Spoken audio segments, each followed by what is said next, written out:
Bueno, comenzamos primero que nada con los pólipos. Y los mismos se van a clasificar en dos grupos, no neoplásicos y neoplásicos. Esta diferencia básica es muy importante, porque los pólipos no neoplásicos no tienen riesgo de transformación maligna con el tiempo. Sin embargo, los pólipos neoplásicos sí, presentando diferentes grados de displasia a lo largo del tiempo, y justamente por ese motivo es que podemos llegar a tener con el tiempo esa eventualidad. ¿Ok?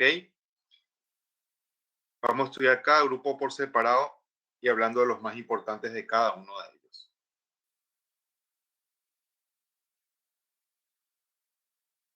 Bueno, dentro de los pólipos no neoplásicos vamos a estudiar a los llamados inflamatorios, a los hiperplásicos, que son, digamos que dentro de este grupo quizás los más comunes de todos, ¿sí? Y vamos a estudiar también a los pólipos linfoides y a los amartomatosos. Una consulta con respecto a esto. ¿Ustedes se acuerdan qué significa pólipo amartomatoso, perdón? ¿O qué significa una amartoma? ¿Quién me puede definir? Alguien tiene que recordarse, pues un concepto que vimos ya en neoplasia. A ver, traten de recordar bien.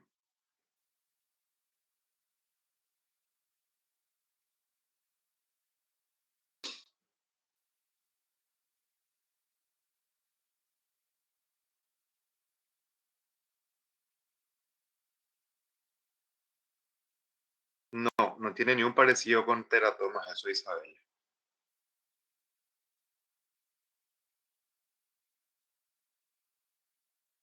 Como es crecimiento normal, pero fuera de lugar. ¿Te referís a cuando, por ejemplo, tenemos páncreas en el estómago, algo de eso? ¿O no es eso a lo que te referís?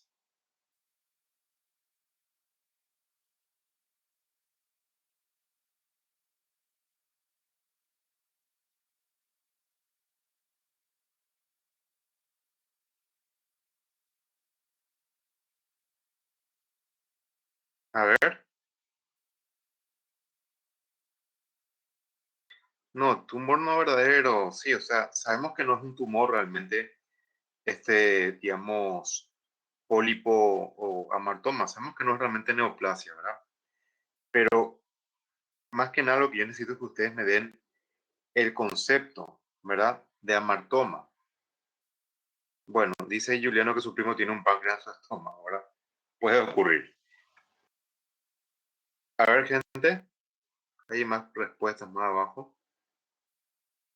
Muy bien. Proliferación desorganizada de células maduras, pero en un órgano en el que normalmente esperamos que esto se encuentre. Eso es una amartoma. Muy bien. Cuando el tejido propio de un órgano prolifera en forma desordenada, desorganizada, pero eso sí corresponde al tejido nativo del órgano. ¿Ok? Bueno, muy bien por el concepto. Dentro de ese grupo de pólipos tenemos los llamados pólipos juveniles y pólipos de Peutz-Jeghers. Otra cosa que quiero mencionar con respecto a lo que estamos hablando es que los pólipos inflamatorios que están ahí mencionados son los que nosotros previamente ya estudiamos cuando vimos enfermedad inflamatoria intestinal. Los llamados pseudopólipos inflamatorios realmente, porque no son pólipos verdaderos, corresponden a este grupo que está aquí mencionado. Así que, como les digo, como ya hablamos de ellos en su momento, no lo vamos a volver a repetir ahora. ¿Sí? Sobre todo los demás sí vamos a hablar. Bueno, los pólipos hiperplásticos son los que se ven más frecuentemente en el colon, ¿ok? Estos no son iguales a los hiperplásticos que vimos para estómago nosotros. Estos son pólipos diferentes, ¿ok? Cuando hablamos de colon, específicamente hablando, estos van a ser los pólipos que más frecuentemente vamos a encontrar nosotros, los llamados amartomatosos o disculpen, hiperplásicos. Perdón por el error, ¿ok? Bueno, se ven a edades relativamente avanzadas, entre los 60 y 70 años. Son pólipos constituidos por alteraciones a nivel del epitelio de las criptas, para ser más exacto. se ven casi siempre, o en la mayoría de los casos, en el colon del lado izquierdo. Sobre todo, más que nada, recto y colon sigmoides, pero tampoco es raro ver, por ejemplo, a nivel del colon descendente, para, digamos, ejemplificar este tipo de pólipos mejor, ¿ok? Bien, una cosa importante, estos pólipos no tienen ningún potencial de malignidad, ¿ok? Estos pólipos no se van a transformar con el tiempo en un carcinoma ni nada por el estilo. Es un concepto también que tienen que manejar ya muy bien desde ahora, ¿ok? Digamos que la importancia sobre todo es no confundir estos pólipos con otros que sí realmente pueden llegar a ser muy agresivos y realmente malignos con el tiempo, ¿ok? La mayoría son muy pequeñitos, miden menos de 5 milímetros de diámetro y aunque pueden ser únicos o múltiples, suelen verse con más frecuencia únicos. Pero les repito, ver múltiples pólipos hiperplásicos no es nada raro. Son así pequeñitos como muestra la imagen en la zona señalada con la flecha blanca y apenas protruyen por encima de la mucosa. Eh, Cuando estos pólipos tienen más de 5 milímetros, es recomendable sospechar que pueda tratarse de otra cosa. ¿Sí? Bueno, este pólipo presenta más que nada alteraciones a nivel del epitelio de superficie, pero sobre todo a nivel del epitelio de las criptas, ¿ok? Constituido por el mismo epitelio normal del colon. Células absortivas con microvellosidades, que son las cilíndricas, así como también células caliciformes, sin atipias y sin displasia. Otro concepto importante que tienen que manejar. Acá no vamos a encontrar en ningún momento atipia ni displasia en ninguna parte. ¿Ok?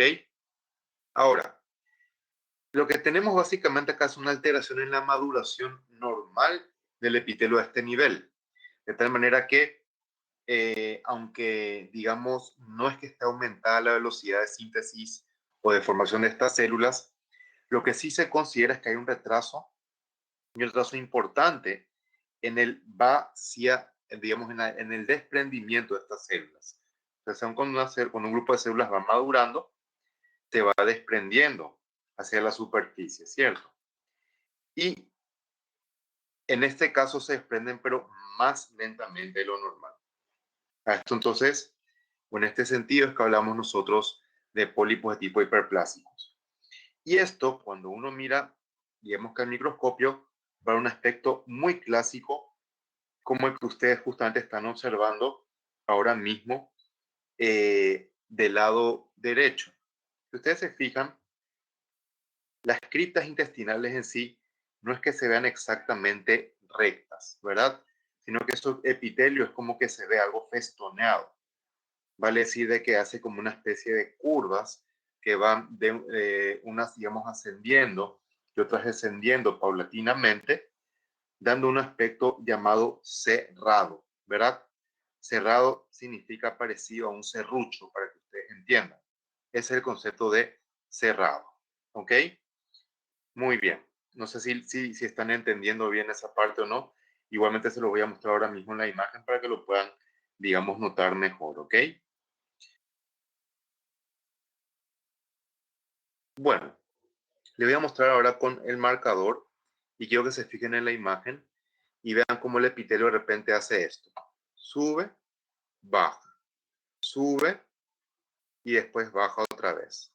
¿Ven cómo haciendo este aspecto muy particular? Eso no es del epitelio normal y se repite a todo lo largo de la cripta que se encuentra en la imagen, ¿ok?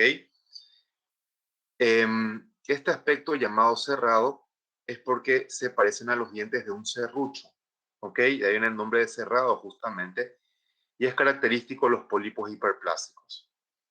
Esta configuración que estamos notando ahora no se extiende, y este es un concepto importante, no se extiende al fondo de la cripta.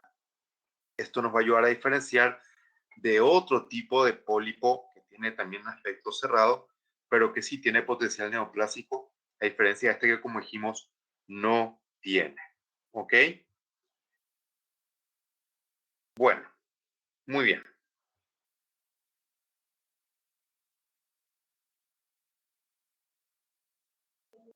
Fíjense ustedes nuevamente ya a menor aumento se puede observar el aspecto, digamos, cerrado característico, ¿verdad? Se ve sobre todo más que nada acá en las áreas de esa superficie, ¿ok? Y algo se extiende también hacia el fondo, pero no llega hasta la base misma de la cripta. Ya repito, un concepto es muy importante para que nosotros podamos aprender cómo tenemos que diferenciar estos pólipos de otros que vamos a ver más adelante. Acá, por ejemplo, en esta parte o en esta cripta que estoy mostrando, ese aspecto cerrado, o pueden llamarlo festoneado también si quieren, se nota bastante bien. ¿Ok?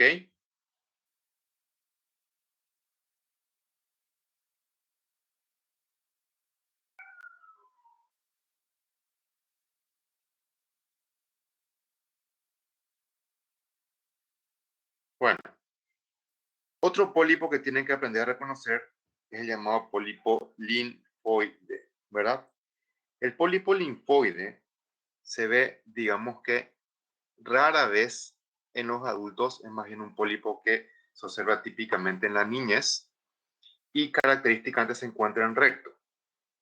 De ninguna manera, compañeros, esto va a ser algo neoplásico, sino más bien, ¿de qué se trataría? De una hiperplasia del MALT, o sea, el tejido linfoide asociado a las mucosas, ¿ok? Y lo que hace eso es cuando, digamos, aumenta el nivel, levanta la mucosa hacia la luz, mostrando una enorme cantidad, como ustedes pueden ver, de folículos linfoides a este nivel. Esto suele ser más bien reactivo, repito, no es en absoluto neoplásico, para que no vayan a confundir esto con otras cosas que realmente sí son neoplásicas a nivel de tejido linfoide muy agresivas, como los linfomas. Esto es totalmente reactivo, totalmente benigno, siempre, ¿verdad? Bien, estos pólipos que acabamos de ver, además de que no tienen ningún riesgo, digamos, de transformación maligna, se caracterizan además de eso porque no dan ninguna sintomatología clínica tampoco, sino en que, digamos, en qué contexto se ven o se observan. Cuando por ahí de repente uno hace una endoscopía baja por cualquier otro motivo y encuentra eso al estudio, constituye en esos casos un hallazgo totalmente casual. ¿Ok? Bueno, hablemos de los pólipos amartomatosos, que recuerden que se tratan de pólipos que se originan a partir de tejido nativo en un órgano, pero que se encuentra desorganizado, como ya lo mencionamos anteriormente, ¿verdad? Esto es muy característico de observar y se ve con mucha frecuencia, eh, digamos que dentro de ciertos grupos de pacientes con cierta carga genética, ¿vale? Así que puede formar parte de ciertos síndromes genéticos determinados, inclusive también adquiridos. Vamos a ver lo que sería la poliposis familiar en este contexto, que es la poliposis juvenil. Algo ya mencionamos el año pasado. No sé si se recuerdan algo, pero lo vamos a repetir ahora. ¿Sí? El síndrome de Peutz-Jeghers, vamos a verlo también. El síndrome de Cohen y Canadá son más raros, por eso es que no lo vamos a encontrar. No se olviden nuevamente la definición. Proliferaciones compuestas por tejidos maduros que habitualmente se encuentran en los lugares donde se desarrollan, pero en forma totalmente desordenada o desorganizada. El llamado pólipo juvenil se refiere a una malformación en el crecimiento focal, sobre todo el epitelio, pero también el tejido conjuntivo que forma parte de la lámina propia en el órgano correspondiente. ¿Ok? Y son en su gran mayoría de casos esporádicos, vale decir de que nacen sin ninguna carga genética previa, pero hay formas familiares que son, digamos, formas sindrómicas que tenemos que diferenciar de la forma, digamos, esporádica por el riesgo muy aumentado de que esta forma llamada sindrómica desarrolle cáncer con el tiempo. La forma esporádica no desarrolla ni un cáncer con el tiempo. La forma sindrómica sí lo puede hacer. ¿Ok? La mayoría se ven en el recto, menos de 3 centímetros generalmente, con un pedículo largo, como podemos ver acá en la imagen. ¿ok? Y más que nada se detectan en niños porque los mismos suelen dar una rectorragia muy importante, ¿ok? Dan un sangrado tipo rectorragia muy importante y la madre, obviamente al ver este tema se alerta, ¿ok? Y por la hemorragia digestiva baja lleva entonces a su niño a la consulta. Se le hace la endoscopía y ahí se ve eso. ¿Cuál dice? ¿Quién preguntó ese tiene que ser menos de 5 milímetros? Con respecto a qué pólipo preguntaron eso.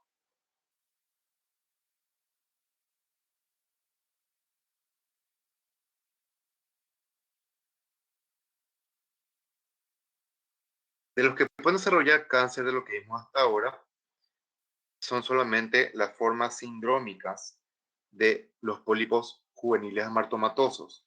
Todo lo que vimos hasta el momento, el pólipo linfoide, el pólipo hiperplásico, ninguno de ellos puede desarrollar cáncer con el tiempo. La diferencia entre la forma esporádica y la sindrómica que estamos mencionando es que la forma esporádica aparece normalmente un solo pólipo. La forma sindrómica pueden aparecer múltiples pólipos, ¿ok? Y esa es, les repito, la manera más sencilla en la cual vamos a hacer la diferencia nosotros, ¿ok? Después vamos a ver por qué sangran estos pólipos clínicamente, se va a entender muy sencillamente, ¿sí? Bueno, cuando nosotros vemos un pólipo, un pólipo amartomatoso juvenil o una amartoma a bajo aumento, vamos a notar de que las criptas presentan una marcada dilatación.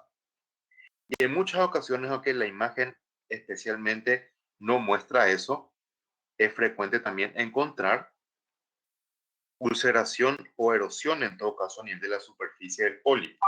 ¿Ok? Esta erosión o ulceración que se puede en la superficie del pólipo justamente es lo que produce el sangrado característico que podría eventualmente presentarse en este tipo de pacientes. ¿Ok? Para que ustedes entiendan por qué puede llegar a ocurrir.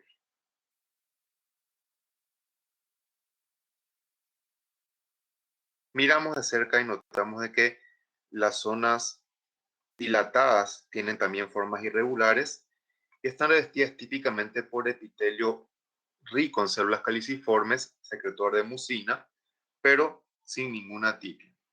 Notamos también el tejido conjuntivo que se encuentra rodeando estas áreas, digamos que quísticas o dilatadas, un tejido marcadamente inflamado que además muestra áreas de mucha hemorragia, motivo por el cual estos pólipos pueden sangrar, porque la inflamación subyacente provoca, les repito, un sangrado muy característico, que es lo que lleva normalmente a que la madre consulte para ver justamente qué es lo que pasó con su hijo, ¿verdad? El motivo de consulta más frecuente en este tipo de pacientes. Les repito, cuando aparecen en forma múltiple, vean acá la gran cantidad de pólipos que se ven a lo largo de todo el colon, no solamente pueden verse en cualquier parte del colon, a diferencia de la forma esporádica, que es más que nada de recto, casi, digamos, en forma exclusiva, ¿sí? Pueden verse, como ustedes notan, básicamente en cualquier parte del colon. Y cuando tenemos esto, sí o sí, rápidamente, diagnóstico de probable cáncer con el tiempo, a veces en forma preventiva, inclusive en estos casos, se prefiere hasta hacer una, digamos que, colectomía total, en forma totalmente preventiva. ¿Ok? Los pacientes normalmente cuando tienen este tipo de casos, sobre todo sus hijos, si son niños pequeños, se asustan mucho y no quieren, digamos, que con el tiempo sus hijos desarrollen cáncer por este problema. ¿Ok? En todo caso, si por otro lado se decide que no es necesario hacer una cirugía total, se puede hacer también un control. ¿Ok? Se controla sencillamente al paciente con el tiempo, se ve cómo va evolucionando y si alguna vez encuentra una masa, ahí realizar, digamos que la colectomía correspondiente para extirpar el probable cáncer que ya se debería encontrar presente en estos puntos, ¿verdad? No es recomendable, obviamente, esperar mucho si es que estamos en la parte sindrómica. Si se puede hacer la cirugía lo antes posible, que se haga nomás directamente, ¿sí? Pero en todo caso, les repito, hay pacientes, o mejor dicho, familiares de pacientes que prefieren esperar más, y en esos casos hay que hacer un control muy estricto para que esto no desarrolle cáncer con el tiempo.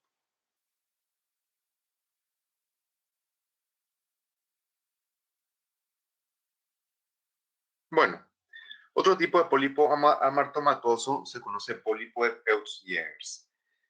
Aquí la afectación, además del epitelio, también corresponde a la lámina propia. Y no solamente, digamos que la lámina propia, cuando hablo de la lámina propia, acá me refiero solamente al tejido conjuntivo. No, sino que me refiero también a la muscular o a la capa muscular de la mucosa, que también puede mostrar alteraciones importantes en este tipo de pacientes. ¿Ok? Bien, puede tener, al igual que en el caso anterior, una forma totalmente aislada o una forma sindrómica con las mismas consecuencias. La forma aislada no tiene ningún riesgo de transformación maligna, sin embargo, la forma, digamos que sindrómica, sí tiene riesgo de transformación maligna con el tiempo.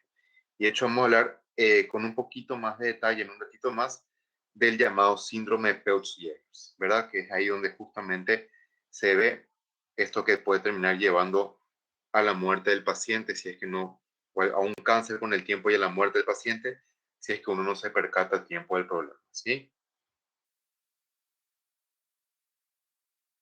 Bueno, el tamaño es variable, puede tener hasta 5 centímetros, inclusive en las formas totalmente esporádicas de la enfermedad, ¿ok? Y la superficie típicamente es lobulada, algunos describen como aspecto cerebriforme en algunos pacientes. Bueno, lo que llama la atención cuando uno mira a bajo aumento es que característicamente estos pólipos muestran, digamos que, un aspecto como si fuera arborescente. Parece como un árbol con ramas cuando uno mira a bajo aumento, ¿verdad? Y presentando este árbol, por decirlo de alguna manera, un tallo, que acá en esta parte se ve muy bien, que corresponde a una proliferación de músculo liso, específicamente de la capa muscular de la mucosa. Esta proliferación de la capa de la mucosa, de la muscular de la mucosa, forma de ramas, ¿sí? O de troncos, son muy características del pólipo amartomatoso de Peutz-Jeghers y se puede obtener. Si es la forma esporádica, esperamos que no presente displasia del epitelio en ninguna parte. Entonces, nuevamente el aspecto arborescente es como que tenemos acá, ustedes pueden notar esto, como que sería un tronco, y a partir de aquí nacen las ramas, todas ellas constituidas por músculo liso de la muscular de la mucosa, y el epitelio que reviste las ramas, por decirlo de alguna manera, corresponde a epitelio de tipo cilíndrico mucosecretor. Les repito, sin ninguna atipia, sobre todo en los pólipos que son de origen esporádico. Sí pueden tener atipia en los pólipos que forman parte de síndromes. Y acá muy cerca, fíjense ustedes, en la imagen del lado izquierdo, el epitelio como se ve muy clarito por la abundante cantidad de células secretoras de mucina, les repito, sin ninguna atipia, ¿ok? Y por otro lado, ven ustedes estas bandas, como les muestro aquí una, ¿ven? Acá sale otra banda de tejido muscular liso, ¿verdad? Son muy características. En mayor aumento se ven nuevamente las bandas de músculo liso, ¿ok? Y el epitelio como es claramente mucosecretor en todas las glándulas, sin ningún tipo de displasia. Nuevamente les aclaro porque ese concepto es importante, ¿ok?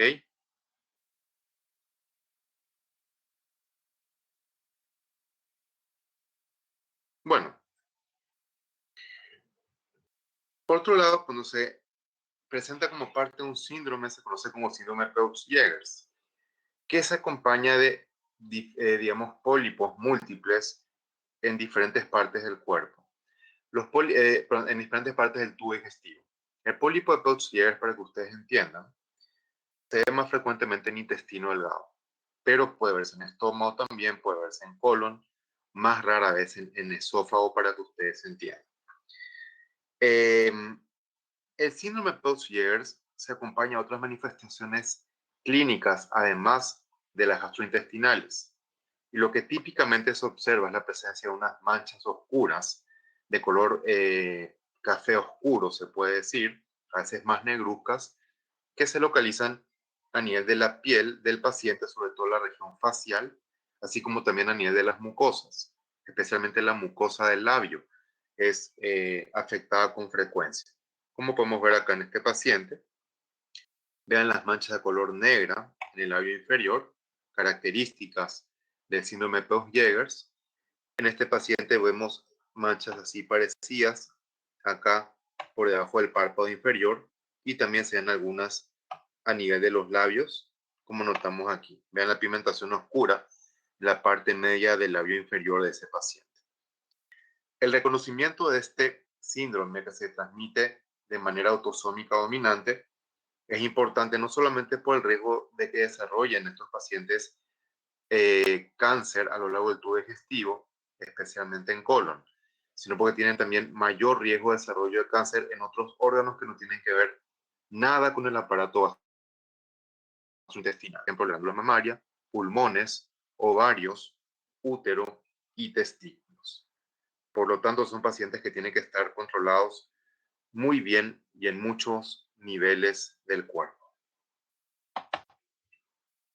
Bueno, los pólipos neoplásicos que vamos a estudiar ahora son justamente los que sí van a presentar un mayor riesgo de desarrollar cáncer con el tiempo, ¿verdad? Sobre todo porque los mismos pueden presentar diferentes grados de displasia. ¿Cuáles son los tipos de pólipos que vamos a ver en la clase de hoy? Los llamados pólipos cerrados, ¿sí? Dentro del cual se podría considerar también que entran los pólipos los pólipos hiperplásicos que vimos anteriormente, justamente por ese aspecto cerrado que explicamos antes. Este grupo de pólipos cerrados que sí son neoplásicos tienen también ese aspecto cerrado, pero con otras características que vamos a estudiar más adelante. Y los pólipos adenomatosos, que vamos a ver después, se van a dividir en adenomas vellosos, adenomas tubulares y adenomas túbulo-vellosos. Eso lo vamos a ver también en la clase del día de hoy. Comencemos con el grupo de pólipos cerrados. Y este pólipo en particular, disculpen, que vamos a estudiar ahora, hay que diferenciarlo muy bien del pólipo hiperplásico que anteriormente estudiamos, porque tienen mucha similitud histológica, pero suficientes diferencias como para que uno pueda hacer el diagnóstico diferencial sin demasiados inconvenientes en la mayoría de los casos. ¿Ok? Estos se llaman pólipos cerrados sésiles. Sésiles porque no tienen, digamos, un pedículo y son de base de implantación ancha. ¿Ok? Este es el nombre realmente antiguo de la lesión, porque actualmente no sé por qué motivo, sinceramente les digo, no se llama más pólipo cerrado sésil, sino se llama lesión cerrada sésil. ¿Ok? ¿Por qué ese cambio en el nombre? Sinceramente no sabría explicarles. No entiendo por qué hicieron ese cambio. ¿Ok? Se le llama hoy por hoy para que ustedes entiendan. Se ven especialmente en el colon proximal, y acá está la primera diferencia con el pólipo hiperplásico. El pólipo hiperplásico era más del lado izquierdo del colon, sobre todo recto y sigmoides. El pólipo cerrado sésil se ve sobre todo en el colon derecho, ¿ok? Ya sea ciego o colon ascendente principalmente. Otra diferencia es que estos pólipos se ven con más frecuencia en mujeres. Los hiperplásicos no tienen ninguna predilección por el sexo. Otra diferencia es el tamaño. Los pólipos cerrados miden más de 5 milímetros de diámetro mayor. Recordemos que los hiperplásicos miden menos de 5 milímetros característicamente. El aspecto histológico va a ser bastante parecido. Vamos a ver después cuáles son las diferencias. Y los pólipos cerrados, a diferencia de los anteriores, por eso es muy importante diferenciarlos, sí pueden progresar a carcinoma, sobre todo porque pueden hacer mutación de los microsatélites, ¿ok?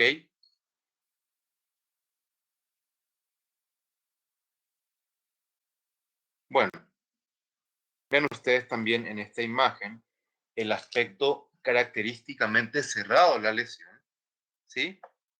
Les muestro acá cómo hace como una especie de aspecto festoneado a nivel de la cripta, pero ese aspecto festoneado que ustedes ven llega hasta el fondo de la cripta. Y esa es la diferencia más importante histológicamente hablando entre este pólipo y el pólipo hiperplásico. Acá el aspecto festoneado compromete toda la longitud de la cripta hasta el fondo. Cuando es un pólipo hiperplásico, normalmente ese aspecto afecta más que nada la superficie del pólipo. No llega tanto en profundidad. ¿Sí? Les voy a comentar algo que es importante tener en cuenta. Los llamados pólipos hiperplásicos son raros de observar en el colon derecho. Por lo tanto, si tenemos en el colon derecho un pólipo, vamos a suponer de 3 milímetros en colon derecho, y miro al microscopio y parece más un pólipo hiperplásico que una lesión cerrada sésil, se recomienda diagnosticarlo como lesión cerrada sésil. ¿Por qué? Porque aunque termine siendo un pólipo hiperplásico, por la rareza de ver esos pólipos en el lado derecho, me conviene más diagnosticarlo como lesión cerrada sésil. Porque si termina siendo una lesión cerrada sésil, entonces tiene progresión a cáncer con el tiempo. Entonces, ¿qué hago yo con diagnosticar un pólipo que parece hiperplásico como lesión cerrada sésil cuando está en el lado derecho? Que el médico tratante controle más a mi paciente.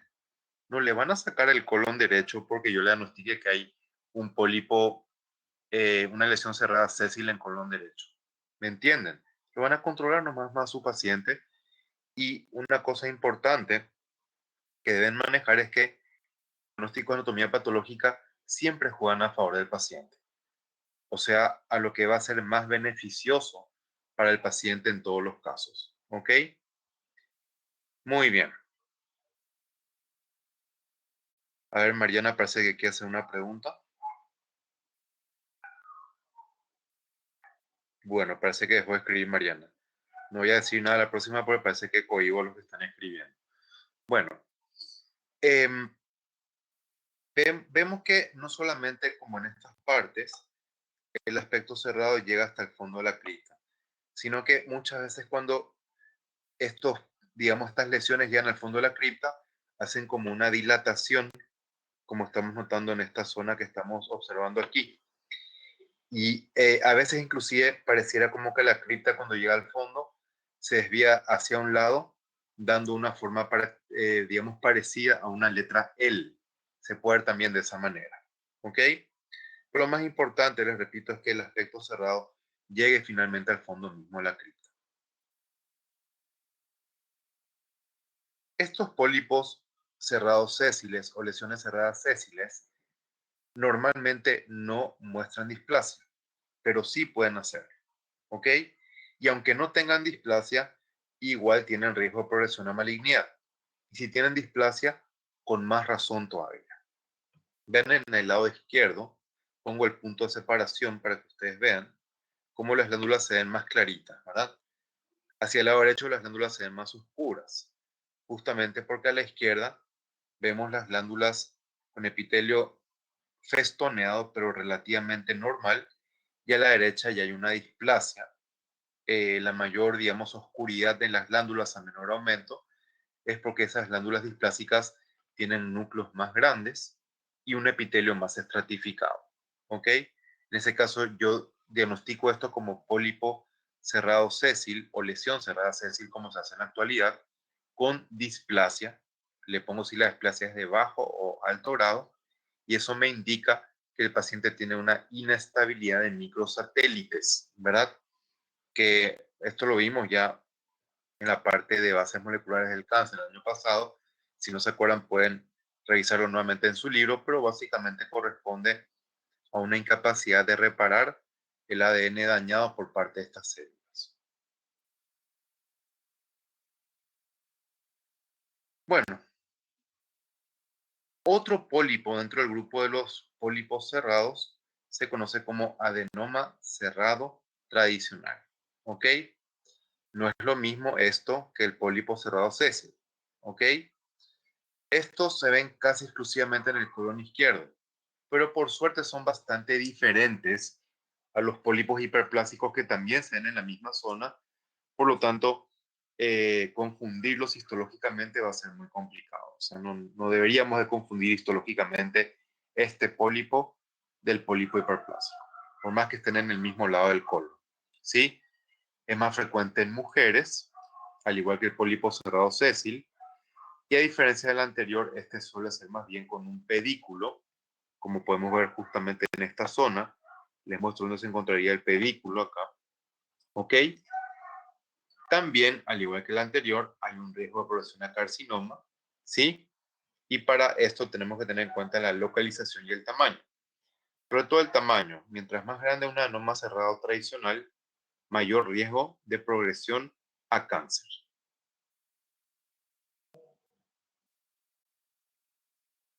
Bueno, llaman la atención dos cosas cuando yo miro este pólipo para hacer el diagnóstico. Uno, que hace estructuras como estas que voy a señalar ahora, ¿ven? Que parecen como si fueran vellosidades intestinales, lo cual tiene que llamar ya la atención a bajo aumento porque ustedes saben que el colon no tiene vellosidades intestinales, ¿cierto? Entonces, esa estructura como de aspecto vellositario es lo que siempre llama la atención a bajo aumento. Si se fijan además, hacia el lado derecho, hay como algunas glándulas con aspecto festoneado, ¿sí? Sin ninguna atipia en este caso, como un pólipo hiperplásico, pero cuando vemos las áreas de aspecto vellositario, llama la atención que están revestidas por un epitelio cilíndrico bastante alto, con fuerte eosinofilia y más bien pseudoestratificado, que sería como el que estoy mostrando acá en este instante.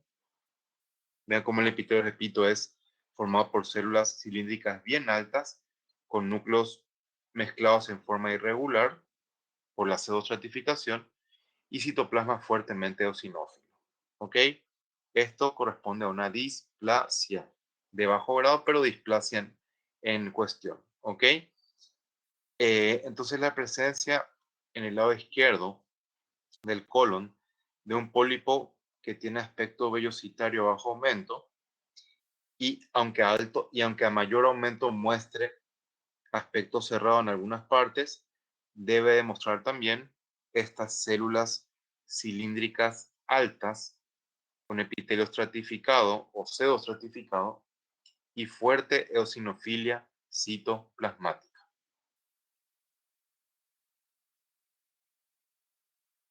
Bueno, los adenomas son ya otro grupo de pólipos neoplásicos que de hecho son los más frecuentes pólipos neoplásicos observados en colon. ¿Ok?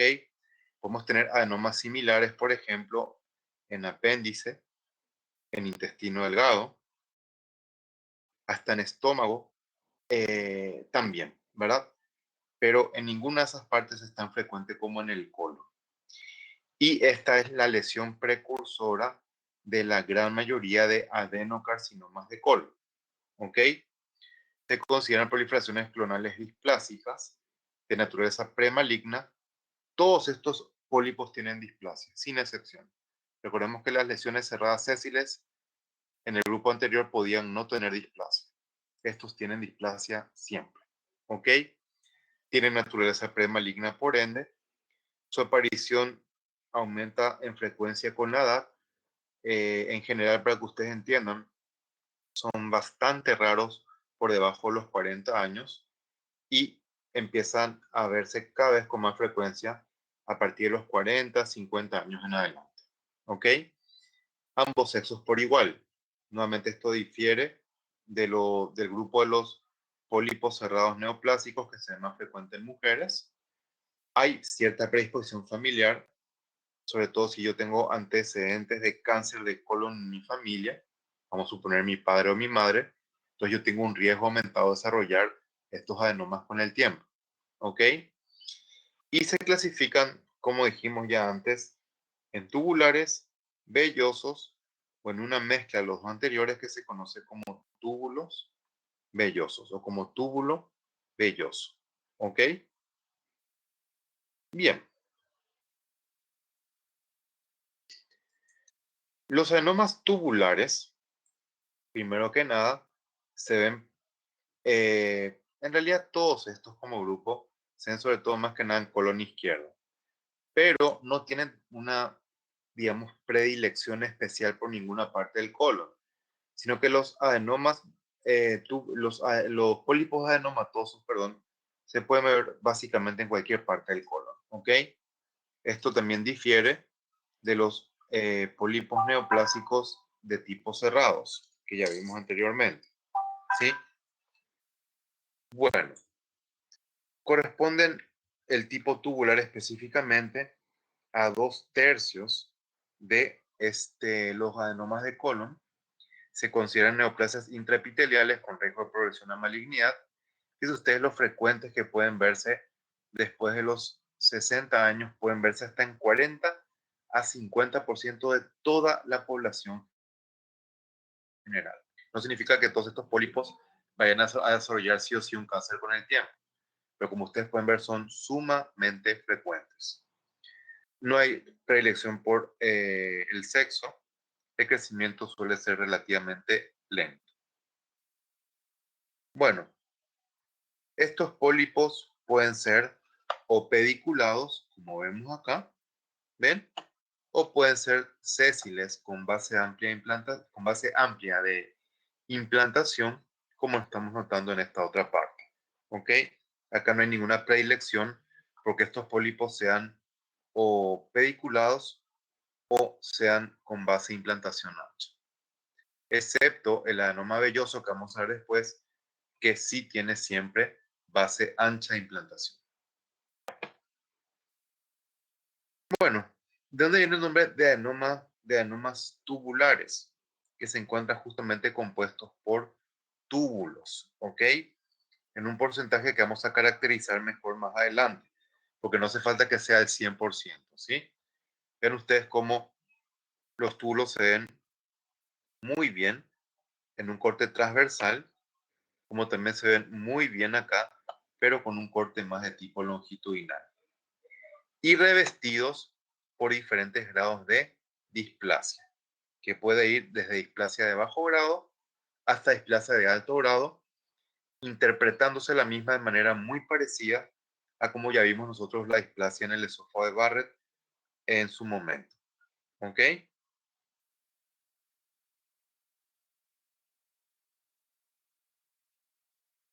Bueno, ¿de qué depende el riesgo de que estos adenomas desarrollen un cáncer con el tiempo? Una cosa muy importante es el tamaño. Vean ustedes que en el momento del diagnóstico, aquellos pólipos que miden menos de 1 centímetro tienen riesgo de progresión a malignidad apenas del 1%. Pero miren cómo aumenta para pólipos entre 1 y 2 centímetros. Y hay un 10% de riesgo. Si tienen más de 2 centímetros, el riesgo de que ese pólipo ya sea un cáncer es del 35% de los casos. ¿Ok? Y también depende del grado de displasia. Displasia de bajo grado, bajo riesgo de progresión a malignidad. Displasia de alto grado, un riesgo muy elevado.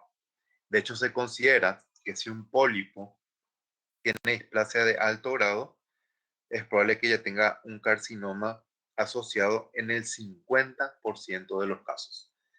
Quiero que miren esa imagen, por favor, y ustedes mismos van a decir qué grado de displasia les parece que tiene, según lo que aprendimos ya anteriormente.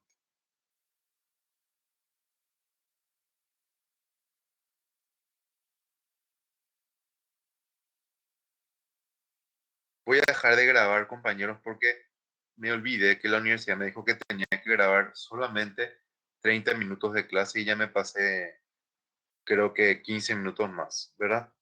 Sinceramente no sé por qué, pero nos pidieron que grabemos solamente 30 minutos de clase. Obviamente es para un control nomás de ellos, ¿verdad? Ya como pasó el año pasado, este año tampoco nos están permitiendo, pero la universidad no permite que ustedes puedan ver las clases si es que no las ven en directo, ¿verdad?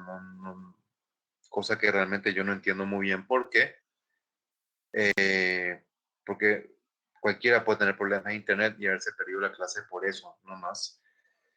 Y debería estar disponible para todos, pero la universidad, como le dije anteriormente, no quiere que sea así, ¿verdad? Les pregunto nuevamente, ¿qué tipo de displace ven en esa imagen, gente?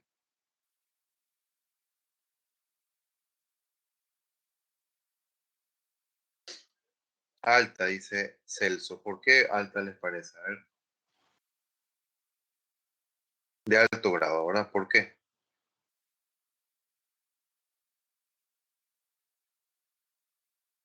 ¿Se ven mitosis? Sí, pero ¿dónde tienen que estar las mitosis? Porque mitosis en la base no pasa nada. En la superficie, muy bien. No en la base, milagros. Las mitosis tienen que estar hacia la superficie, ¿ok? Vean acá, por ejemplo, cómo vemos esta mitosis que les señalo ahora mismo, directamente mirando hacia la luz de la cripta. Eso nunca es normal, de ninguna manera. Que haya estratificación puede verse también en displasia de bajo grado, ¿ok? Solamente que los núcleos, como por ahí escribieron ustedes, con displasia de alto grado, llegan mucho hasta la misma superficie del epitelio. Ven acá, por ejemplo, como tenemos una gran cantidad de núcleos alineados en la misma superficie del epitelio, ¿ok? Y otra cosa importante, muy bien, Guillermo, hay desaparición de células caliciformes. ¿Ok? Ese es otro parámetro que tenemos que tener en cuenta. Muy bien. Bueno, y si ustedes comparan lo que vimos anteriormente con esto que tenemos acá, ¿qué tipo de displasia sería la que estoy mostrando ahora mismo?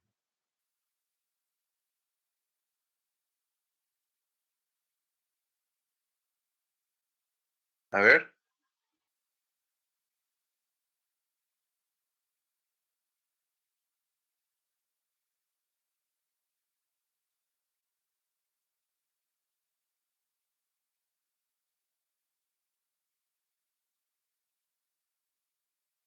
¿por qué debajo? A ver,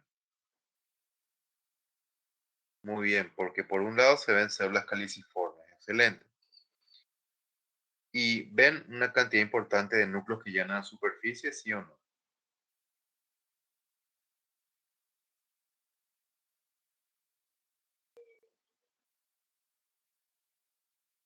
No, ¿verdad?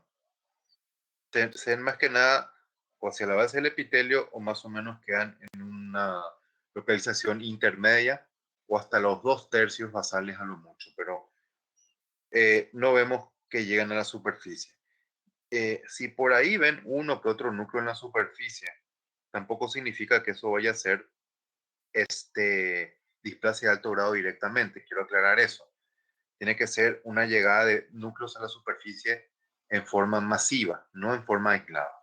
¿Ok? Entonces, correctamente, eso es displasia de bajo grado. Les pongo acá una pequeña línea para que ustedes vean hasta dónde llega la displasia, que sería lo que está por debajo de mi línea, y vean cómo el epitelio que está por encima de mi línea es totalmente normal, para que ustedes puedan comparar un epitelio normal con un epitelio que ya tiene una displasia. Bueno, en este momento podemos hacer un pequeño paréntesis para caracterizar esto que se conoce como poliposis adenomatosa familiar. Después vamos a tener un pequeño descanso, ¿sí? La poliposis adenomatosa familiar corresponde a una, digamos, patología genética hereditaria en la cual vamos a encontrar múltiples pólipos adenomatosos a lo largo de todo el colon, ¿verdad? ¿Qué importancia tiene el hacer este diagnóstico? Lo vamos a ver enseguida. pero podemos ver claramente en la microscopía la gran cantidad de pólipos que están encerrados con círculo verde, y en la macroscopía del lado derecho la enorme cantidad de pólipos, y eso que estamos mirando un segmento muy limitado del colon. Bueno, es un trastorno autosómico dominante causado por mutaciones del gen APC. El gen APC puede estar mutado en forma, digamos, genética, como en este caso en particular, o bien puede estar mutado en forma adquirida, siendo la mutación más frecuente, de hecho, en pacientes con cáncer de colon. ¿Ok? Bueno, este es el gen APC, recordemos que codifica para un grupo de proteínas que lo que hace es retener a la catenina en el citoplasma de las células. Pero cuando este gen se encuentra mutado, la catenina se puede liberar de este grupo de proteínas e ir al núcleo y comenzar a provocar mitosis en forma totalmente incontrolada. ¿Ok? Esta es la mutación que se ve presente, les repito, en este tipo de casos, pero en forma congénita. ¿Ok? Bueno, el criterio para hacer este diagnóstico es el de tener por lo menos 100 pólipos a todo lo largo del colon. ¿Ok? En la práctica no hace falta, digamos, contar tan minuciosamente porque característicamente no es que se ven más de 100, sino que se ven miles de pólipos. O sea, yo abro el colon y veo tantos pólipos que digo, ya para qué voy a contar, no tiene ningún sentido. Eh, Sin embargo, y vamos a explicar un ratito más por qué, debo revisar esos pólipos de manera muy minuciosa, sobre todo los de mayor tamaño. ¿Ok? Todos deben de ser adenomatosos. ¿Ok? Vale decir de que no podemos tener, por ejemplo, pólipos de tipo juvenil o pólipos de tipo cerrados para hacer este diagnóstico. Deben ser todos adenomatosos. Estos pacientes van a desarrollar cáncer antes de los 30 años en el 100% de los casos. Entonces, acá está indicado, lógicamente, apenas se hace diagnóstico, una colectomía total, ¿verdad?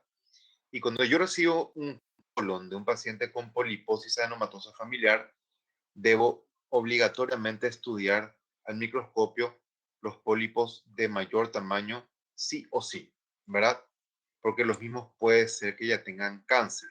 El riesgo es extremadamente elevado en esta, digamos, enfermedad de origen congénito. ¿Ok?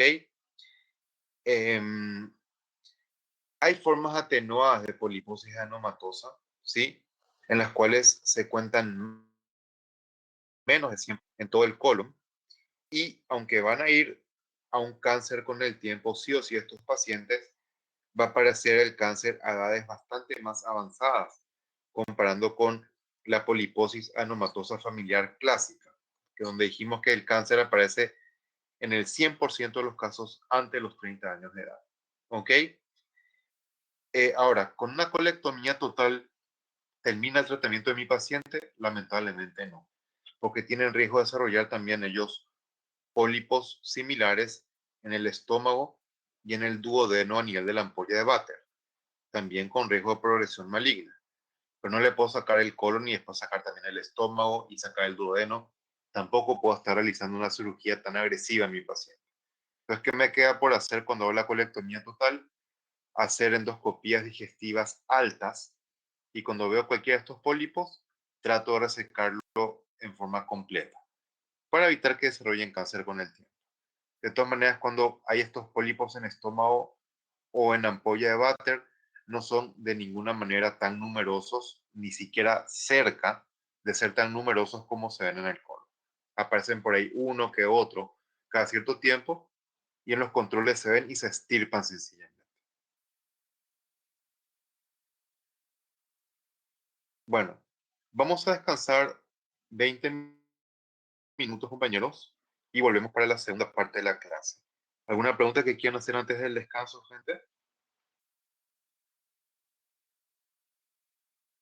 Vamos a terminar la parte de pólipos y vamos a ver la parte de apéndice a la vuelta de la clase. Cáncer de colon vamos a dejar ya para la semana que viene. ¿Preguntas?